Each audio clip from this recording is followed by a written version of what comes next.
श्रीयतिराजाय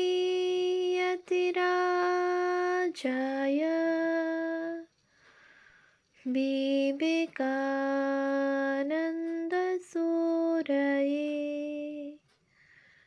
सच्चित्सुखस्वरूपाय स्वामिने तापहारिणे।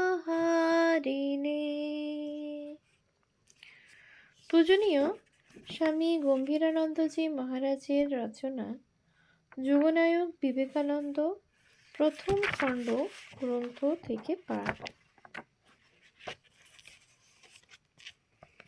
পৃষ্ঠা সংখ্যা 4। পটভূমিকা।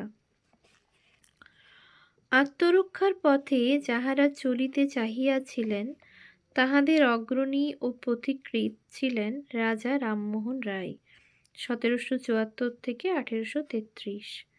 তিনি 1815 খ্রিস্টাব্দে নিরাকার একেশ্বরের উপাসনার্থ আত্মীয় সমাজ প্রতিষ্ঠিত করেন। উহাই পরে 1828 খ্রিস্টাব্দে ইউনিটেরিয়ান অ্যাসোসিয়েশন, একেশ্বরবাদ সমিতি এবং আরও পরে মহর্ষি দেবেন্দ্রনাথ ঠাকুরের 1817 থেকে 1905 ব্রাহ্ম সমাজ নামে পরিচিত হয়। অতঃপর 1875 খ্রিস্টাব্দে স্বামী দয়ানন্দ সরস্বতী বোম্বে নগরে আর্য সমাজ প্রতিষ্ঠিত করেন এবং ওই বৎসরই মাদাম ব্ল্যাভাটস্কি থিওসফিক্যাল সোসাইটির সূত্রপাত করেন। শেষোক্ত সোসাইটি প্রথমে নিউ ইয়র্কে স্থাপিত হইয়া ভারতীয় প্রয়োজন অনুসারে কথঞ্চিৎ পরিবর্তিত আকারে ভারতে প্রসারিত হয়। এই তিনটি ধর্মান্দোলনই প্রধানত সমাজ ও ধর্মের সংস্কারকে স্বীয় সাম্প্রদায়িক প্রচেষ্টার অন্যতম মূল উদ্দেশ্যরূপে গ্রহণ করে এবং ভগবৎ প্রেরণার স্থলে বিচারসহ ও বুদ্ধিপ্রসূত সাধনাবলীকে প্রাধান্য দেয়। I have already pointed out that in Devendranath's case, and still more that of his successors, reason had a tendency to be confused with religious inspiration. Roma Rolland's Life of Ramakrishna, page 112. ব্রাহ্ম সমাজ ছিলেন ধর্মক্ষেত্রে একেশ্বরবাদী, মূর্তি পূজা বিরোধী, গুরুবাদে অবিশ্বাসী ও অবতারবাদ বিদ্বেষী। সমাজক্ষেত্রে তাহারা নারী শিক্ষার প্রসার, স্ত্রী স্বাধীনতা ও জাতিভেদ প্রথা নিরোধের প্রতি ঝুঁকিয়াছিলেন। তাহারা বাল্যবিবাহ প্রথাও উচ্ছেদ করিতে চাহিয়াছিলেন। কেশবচন্দ্র উহা অমান্য করায় প্রতিবাদকল্পে শ্রীযুক্ত শিবনাথ শাস্ত্রী, বিজয়কৃষ্ণ গোস্বামীর প্রভৃতির নেতৃত্বে 1878 খ্রিস্টাব্দে সাধারণ ব্রাহ্ম সমাজের সূত্রপাত হয় ও অতঃপর কেশবের নেতৃত্বাধীনে নববিধান সমাজ পৃথক সত্তা লাভ করে।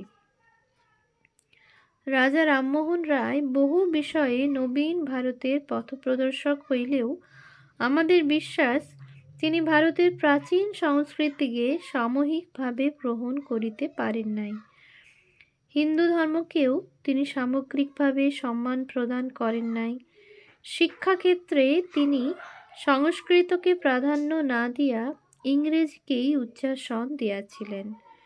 সমাজ ব্যবস্থায় তিনি সংস্কারের পথে চলিতে চাহিয়াছিলেন, যদিও ওই জাতীয় চিন্তা প্রণালী তাহার সময়ে তেমন প্রাধান্য লাভ না করিয়া তাহার ব্যক্তিগত জীবনধারার মধ্যেই সীমাবদ্ধ ছিল বলিলে অত্যুক্তি হয় না। অবশ্য সতীদাহ প্রথা নিবারণে ও সমুদ্র যাত্রা প্রবর্তনে তাহার যথেষ্ট অবদান ছিল। গোঁড়া হিন্দু সমাজের দৃষ্টিতে রামমোহনের এই জাতীয় চেষ্টা ধর্মবিরোধী মনে হইলেও রাজা তদানীন্তন ভারতে একটা উদারতাপূর্ণ গতিশীল মনোভাব অনুসংক্রামিত করিতে চাহিয়াছিলেন এবং কথঞ্চিৎ কৃতকার্য হইয়াছিলেন। কিন্তু পাশ্চাত্য শিক্ষায় শিক্ষিত মুষ্টিমেয় ব্যক্তি এই নবীন নেতৃত্ব মানিয়া লইলেও বিরাট হিন্দু সমাজ ইহাতে সাড়া দেয় নাই। রাজার চিন্তারাজ্যে কেমন যেন একটা বিদেশীয় সুলভ মনোভাব আত্মপ্রকাশ করিয়া জাতির আত্মশ্রদ্ধায় আঘাত করিল এবং জাতি তাহাকে সাদরে গ্রহণ করিতে পারিল না। রামমোহন মুসলমান ও খ্রিস্টানদের মতো প্রতিমা পূজাকে পৌত্তলিকতা বলিয়া জানিয়াছিলেন এবং তাহাদেরই ভাষায় নিন্দাও করিয়াছিলেন। তাহার মতে পৌত্তলিক সমাজে নৈতিকতার অবনতি ঘটে, অবৈধ সম্বন্ধের পথ উন্মুক্ত হয় এবং আত্মহত্যা, নারী হত্যা, নরমেধযজ্ঞ প্রভৃতির উদ্ভব হয়। পৌত্তলিক জাতির মধ্যে বুদ্ধির উৎকর্ষ সাধিত হয় না, সেখানে মূর্খতাই প্রশ্রয় পায়। Idol worship, the source of prejudice and superstition and of the total destruction of moral principles, as countenancing criminal intercourse, suicide, female murder and human sacrifice. মুণ্ডকোপনিষদের ভূমিকা। কাজেই বৈদান্তিক ধর্মের পুনঃপ্রতিষ্ঠা প্রয়োজন বোধ করিলেও রাজা উপনিষদ অবলম্বনে সগুণ নিরাকারের উপাসনায় প্রবৃত্ত হইলেন। নির্গুণ নিরাকারের কিংবা সগুণ সাকারের উপাসনা তাহার সুমার্জিত ধর্মমতে স্থান পাইল না। The theism of Roy claims to rest on two poles, the absolute Vedanta and the encyclopedic thought of 18th century on the formless God and reason. It was not easy to define, and it was still less easy to realize after he had gone. Rolland's Life of Ramakrishna, page 105.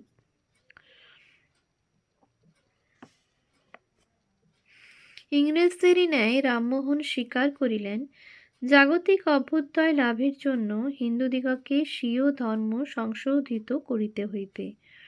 ফলত রাজনৈতিক জীবনে সুযোগ সুবিধা লাভ এবং সামাজিক জীবনে সুখ স্বাচ্ছন্দ্য বিধানের ইচ্ছা রামমোহনের ধর্ম সংস্কারের অনেকটা প্রেরণা জাগাইয়াছিল বলিয়া অনুমান করিলে বোধ হয় ভুল হইবে না। It is, I think, necessary that some change should take place in their religion, at least for the sake of their political advantage and social comfort. Mister ডিগবিকে লিখিত রামমোহনের পত্রাংশ। তিনি চাহিয়াছিলেন একটা বুদ্ধি পরিপুষ্ট সার্বভৌম ধর্মাবলম্বনে ভারতীয় সমাজকে সুসংবদ্ধ ও সতেজ করিয়া তুলিতে। গোষ্ঠীর নিষ্পেষণ হইতে মুক্ত করিয়া তিনি ভারতবাসীকে ব্যক্তি স্বাতন্ত্র্য প্রদানেরও স্বপ্ন দেখিয়াছিলেন বলিয়া মনে হয়। অন্তত ব্যক্তিগত জীবনে তাহার সুস্পষ্ট পরিচয় পাওয়া যায়। রামমোহন ভারতে পাশ্চাত্য শিক্ষার বিস্তার করিয়া স্বদেশকে পাশ্চাত্য জ্ঞান বিজ্ঞানে সুসমৃদ্ধ ও এশিয়া খণ্ডে নেতৃপদে অধিষ্ঠিত দেখিতেও চাহিয়াছিলেন। He went so far as to wish his people to adopt English as their universal language, to take India western socially, and then to achieve independence and enlighten the rest of Asia. Far from desiring the expulsion of England from India, he wished her to be established there in such a way that her blood, her gold, and her thought would intermingle with the Indian, and not as blood-sucking ghoul leaving her exhausted. Life of Ramakrishna, page 107. রাজা রামমোহনের মধ্যে যে সকল ভাবরাশি কখনো ক্ষীণ ধারায় এবং কখনো প্রবল আকারে প্রবাহিত ছিল, উহাই ক্রমে ব্রাহ্ম সমাজকে অবলম্বন করিয়া প্রকটতর মূর্তি ধারণ করিল। রাজা আপনাকে অহিন্দু বলেন নাই। আদি ব্রাহ্ম সমাজও সনাতন ভাবধারার সহিত সম্পূর্ণ বিচ্ছিন্ন হইতে চাহেন নাই। দেবেন্দ্রনাথ মূলত ভারতীয় ছিলেন, কিন্তু সাধারণ ব্রাহ্ম সমাজ ও নববিধান ক্রমে উগ্রপন্থা অবলম্বনপূর্বক হিন্দু সমাজ হইতে বিচ্ছিন্ন হইয়া পড়িল। সাধারণ ব্রাহ্ম সমাজ বিবাহ ও আহার বিহারে জাতিভেদ অস্বীকার করিল। নববিধান বিভিন্ন ধর্মের সারাংশ গ্রহণ করিয়া বিশেষত যীশুখ্রিস্টকে প্রাধান্য দিয়া এক নব ধর্মমতের রচনায় প্রবৃত্ত হইল। Christ had touched him, Keshav, and it was to be his mission in life to introduce him into the Brahmo Samaj and into the heart of a group of the best minds in India. When he died,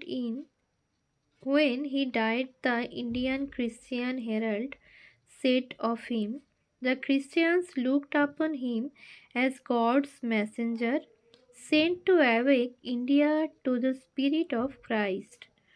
Thanks to him, hatred of Christ died out. Life of Ramakrishna, page 115. যৌবনে কেশবচন্দ্র সেন 1838 থেকে 1884 দেবেন্দ্রনাথেরই শীর্ষস্থানীয় ও সহকারী ছিলেন, পরন্তু শিষ্যের মনে এইসব নবীন ভাবের আলোড়ন দেবেন্দ্রনাথ লক্ষ্য করিয়া থাকিবেন। পরিশেষে 1866 খ্রিস্টাব্দে উভয়ের মধ্যে বিচ্ছেদ উপস্থিত হইল। তখন কেশব প্রকাশ্যভাবে যীশুখ্রিস্টের প্রচার আরম্ভ করিলেন। ইহাতে ব্রাহ্ম সম্প্রদায়ে তুমুল আন্দোলন উপস্থিত হওয়ায় কেশব অন্যান্য সম্প্রদায়ের মহাপুরুষের প্রতিও শ্রদ্ধা নিবেদন করিতে লাগিলেন। এমনকি বিভিন্ন ধর্মমতের বিশিষ্ট বাণী উদ্ধৃত করিয়া সমাজের উপাসনাকালে ব্যবহার করিতে থাকিলেন। ক্রমে বৈষ্ণবোচিত ভক্তি সাধনার কীর্তনাদি অঙ্গবিশেষও স্বীকার করিলেন। বেলঘরিয়ায় 1875 খ্রিস্টাব্দে কেশবচন্দ্রের সহিত শ্রীরামকৃষ্ণের প্রথম মিলন হয়, ইহাই লোকপ্রসিদ্ধ। কিন্তু শ্রী শ্রী রামকৃষ্ণ কথামৃতের কোনো কোনো স্থল দর্শনে এই বিষয়ে সন্দেহ জাগে। মনে হয় শ্রীরামকৃষ্ণ কেশবচন্দ্রকে অন্তত 1866 খ্রিস্টাব্দে দেখিয়া থাকিবেন। দেবেন্দ্রনাথের সহিত বিচ্ছেদের পর 1866 খ্রিস্টাব্দের 11 নভেম্বর কেশবচন্দ্র ভারতীয় ব্রাহ্ম সমাজ স্থাপন করেন এবং 15 নভেম্বর আদি ব্রাহ্ম সমাজ এর নামকরণ হয়। ইহার পরে কেশবচন্দ্র আদি ব্রাহ্ম সমাজের বেদিতে বসেন নাই, অথচ কথামৃতে আছে কেশব সেনকে প্রথম দেখি আদি ব্রাহ্ম সমাজে। কথামৃত 2/19/2। জোড়াসাঁকোর দেবেন্দ্রের সমাজে গিয়ে দেখলাম কেশব সেন বেদিতে বসে ধ্যান করছে। কথামৃত 3/14/3। প্রতাপচন্দ্র মজুমদারের মতে 1867 খ্রিস্টাব্দের প্রারম্ভে কেশবচন্দ্র বৈষ্ণবদের মতো কীর্তন আদি আরম্ভ করেন। কেশবের জীবনী 187 থেকে 88 পৃষ্ঠা। কথামৃতে আছে কেশবকে বললাম তোমরা হরিনাম করো, তখন ওরা খোল করতাল নিয়ে হরিনাম করলে। কথামৃত 5/15/4। শ্রীরামকৃষ্ণ মথুরের সহিত দেবেন্দ্র ভবনে যান। মথুরের দেহত্যাগের তারিখ 14/7/71। কথামৃতকারের মতে কেশব পূর্ব হইতেই খোল লইয়া কীর্তন আরম্ভ করিয়া থাকিলেও হরিনাম কীর্তন আরম্ভ করেন শ্রীরামকৃষ্ণের সহিত সাক্ষাতের পর। আদি সমাজে শ্রীরামকৃষ্ণ কেশবকে দেখেন, এই কথা কেশব জননীর আত্মকথায় ও শ্রীযুক্ত কামাখ্যানাথ বন্দ্যোপাধ্যায়ের স্মৃতিকথায় স্বীকৃত হইয়াছে। সমসাময়িক দৃষ্টিতে শ্রীরামকৃষ্ণ পরমহংসদেব 124 ও 129 পৃষ্ঠা দ্রষ্টব্য। যৌবনে কেশবচন্দ্র সেন 1838 থেকে 1884 দেবেন্দ্রনাথেরই শীর্ষস্থানীয় ও সহকারী ছিলেন, পরন্তু শিষ্যের মনে এসব নবীন ভাবের আলোড়ন দেবেন্দ্রনাথ লক্ষ্য করিয়া থাকিবেন। পরিশেষে 1866 খ্রিস্টাব্দে উভয়ের মধ্যে বিচ্ছেদ উপস্থিত হইল। তখন কেশব প্রকাশ্যভাবে যীশুখ্রিস্টের প্রচার আরম্ভ করিলেন। ইহাতে ব্রাহ্ম সম্প্রদায়ে তুমুল আন্দোলন উপস্থিত হওয়ায় কেশব অন্যান্য সম্প্রদায়ের মহাপুরুষের প্রতিও শ্রদ্ধা নিবেদন করিতে লাগিলেন। এমনকি বিভিন্ন ধর্মমতের বিশিষ্ট বাণী উদ্ধৃত করিয়া সমাজের উপাসনাকালে ব্যবহার করিতে থাকিলেন। ক্রমে বৈষ্ণবোচিত ভক্তি সাধনার কীর্তনাদি অঙ্গবিশেষও স্বীকার করিলেন। অধিকন্তু বিভিন্ন সম্প্রদায়ের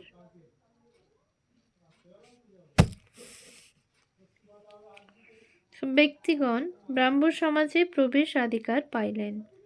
শুধু তাহাই নহে, তিনি আরও অগ্রসর হইয়া প্রচার করিলেন যে হিন্দুদের দেবদেবীর রূপ অস্বীকার্য হইলেও প্রত্যেক দেবদেবী এক একটি ভাবের প্রতীক, ইহা অস্বীকার করা চলে না।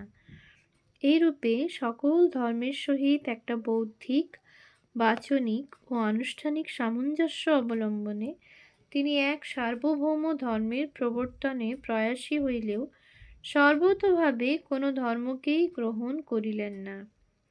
বেদান্তের অদ্বৈতবাদ যে সার্বভৌম ধর্মেও স্থান পাইল না, দেবদেবী সে নবধর্মমন্দিরের বহির্ভাগে পড়িয়া রহিলেন।